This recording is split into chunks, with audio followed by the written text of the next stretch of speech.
So how was that? Did you learn a ton? I hope you had a lot of fun, and I hope you picked up a lot of skills and a lot of new techniques that you can use here in Photoshop. I didn't mean to bombard you with keyboard shortcuts and techniques and neat little tricks and things, but again, I really wanted you to get a strong foothold, strong understanding of Photoshop, again, from the ground up, from the fundamentals into some of the more advanced aspects of Photoshop. So here's a recap of what you and I discussed. This is sort of the review here. I really wanted to make sure that you felt comfortable inside the Photoshop interface. You were fine getting around, working with your tools, working with your palettes, navigating through your images, and working with multiple images as well. I gave you a pile of productivity techniques inside Photoshop, so I hope you were able to pick up a lot there. And then we got into a discussion on resolution. Remember that? We talked about DPI, dots per inch, PPI, pixels per inch, and LPI, lines per inch. And I hope all of that makes sense.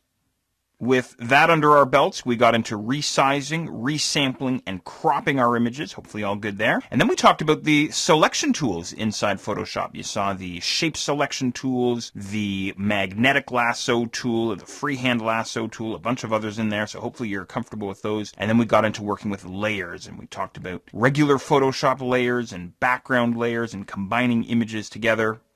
And then from there, we got into masking. You saw the quick mask mode, layer masks, clipping groups, a bunch of other techniques in there, so hopefully good there. And then we saw a little bit on the photo retouching side, and I was able to show you some new techniques, some new tools that we have inside Photoshop CS5 in that regard, which is great. And then we talked about Photoshop's color modes, RGB, and CMYK. We got into the basics of color correction, and then very quickly we got into levels and curves and adjustment layers, the more advanced aspects of color correction, and of course the non-destructive color correction there as well.